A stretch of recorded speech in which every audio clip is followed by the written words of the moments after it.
Hey everybody, Motoport59 here. My other channel, Mark Clay McGowan, feel free to subscribe and watch the videos and like them.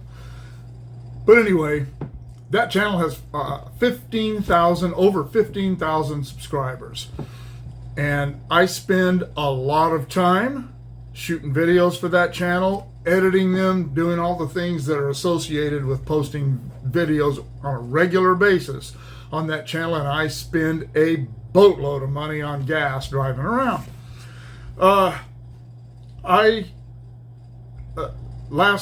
Towards the end of last year, in October, I made a video plea for people to please try and help, because it was just costing me too much to keep doing it like that. And some people responded, and I was very, very surprised that at the amounts of money that some people pledged. And I also started a Patreon account at the same time, which is, if you don't know what a Patreon is, you ask people to pledge a certain amount of money every month. And in my case, 2 tiers. The first tier was $3 a month, and the second tier was $6 a month. And the PayPal, I put a donate button on the banner on my page, so when people see that, they can click on donate, and it takes them to my PayPal and they can help. Since I did that in October, I got that initial quite a few donations on my PayPal, and it's essentially dried up since then. I have a couple of people who donate smaller amounts every month, and I appreciate that. But the Patreon account that I started since October, it was up to 15 patrons, and some of them have dropped off. And I started thinking, I almost got pissy about it in my head a little bit, that I could have 15,000 subscribers and not be able to get 100 of them to pledge $6 a month or even $3 a month. It still kind of surprises me that many people want to watch my channel, but they don't want to help support it. It's kind of annoying. But I don't look a lot at the analytics of that channel. I don't look at the analytics of this channel at all. But the other one, sometimes I look and see, and most of that is to see what times people are watching videos and what days they watch them the most, so I can put the videos in those slots. But anyway, in those analytics, one of the things that it tells you are the age groups of people who are watching, and I started noticing that about 60% of the people who watch those videos, and now that they're not all subscribers, it breaks it down into that, but it's both of them are around 60% that are over 65 years old. And it got me to thinking, over 65 years old. And I know that some of these people, I know for a fact that some of them are very elderly, in their 80s, and in a couple of cases, people I've spoken to that are in their 90s. They don't have any money. They don't have $6 a month. They really don't. They don't have, they're been retired, are retired now, or have been retired for a long time, and they just don't have that extra money. Part of that is because that is a generation of tightwads. Sorry, if you're in that age group, you're pretty much always a tightwad. Guys like my dad, who is in his mid-80s, he's not like that. And I know other people who aren't, but most of the people I know in that age range are very tight with their money. And there's nothing wrong with that. Don't get me wrong, that's not what this is about. And one of the reasons that a lot of those people don't have any money is because they didn't provide for themselves while they were working. And why didn't they do that? Because the government promised to take care of them when they retired. We'll do your Social Security. We'll give you this money. No, the government doesn't give you shit.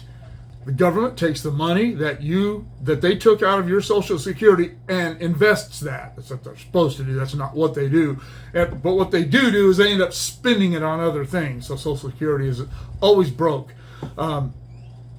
And when anyone over the years, which a couple of administrations have done, tried to get, and George W. Bush being the last one that mentioned it, let's privatize some of this. Not all of it, let's privatize some of this and give these new generations, these younger generations, the ability to invest some of their own money. Most people aren't going to do that. They're going to blow that money and then they'll just have less in the end. But the government promised to take care of people in their retirement. They had never had any intention of doing that. FDR was a con artist. I don't care what great things he did during his presidency. To be honest with you, I don't know that he really did anything great. He was the closest we have ever had to a dictator. Barack Obama was pretty close behind him, but FDR was the closest thing the United States of America ever had to a true dictator. Social Security is a joke. It is not enough for anyone to live on. It's just, you just can't live on that. You're going to be eating top ramen, and I was going to say you're eating dog food. Dog food's more expensive than top ramen. That's what happened. That is what has happened to the generation of Americans who were lied to. Since the advent of 401ks and plans like that, things are getting better for the generations who have been retiring over, say, the last 10 years. But prior to that, these people are just broke. And so I can understand them not wanting to help. I shouldn't say not wanting to help. I'm not going to say they don't want to help. Some of them, like I said, they just can't. They just don't have the extra money. And it's all because of government lies. There is no way that my mom, when she retired, I don't remember now, it seemed to me that she got about $800 a month from her Social Security. She had some other things going on that helped her out, and she was able to do okay. But Social Security paid her, I think it was $800 a month. Can you live on $800 a month? And my mom was single. Can you live on that? No. My dad was different. He had saved a lot of his money. He had a 401k, plus his Social Security, and so he was set up pretty well when he retired in 2005, and he's never struggled at all. The government, and I've said this 100 times, they're just lying. They lie about everything. And anymore, I did a video a while back, there's no difference between the Republicans and the Democrats. A while back, there was. When George W. Bush tried to get some of this privatized, he understood the importance of it. Today, I think that the Republicans that are elected Republican representatives are just afraid to mention it. They're afraid to try to get Americans to think on their own, because the Democrats have spent so much time, especially the elderly.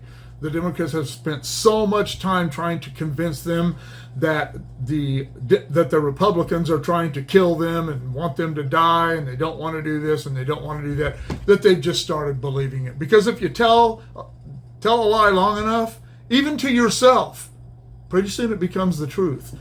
Whether it's the truth or not, that is what it becomes perceived as.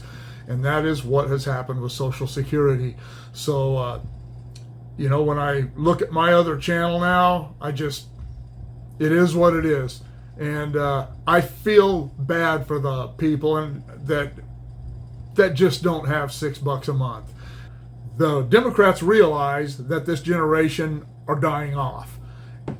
That is why they are working so hard on the younger millennials and the Gen Zers, trying to convince them that the government is there to rescue them.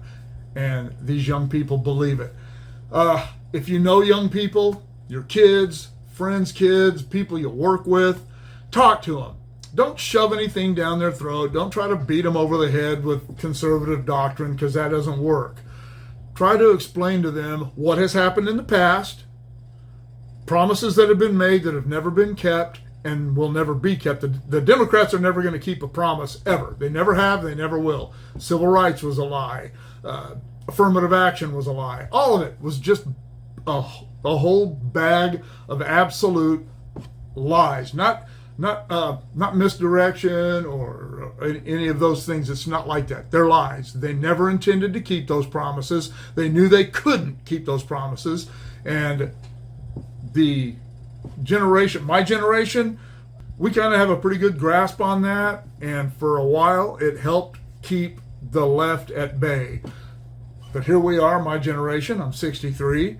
We're getting older. We're going to start dying, and they need the millennials and the Gen Zers to be the next gullible group, and that is why all the hate and division is going on right now with the left and the Republicans.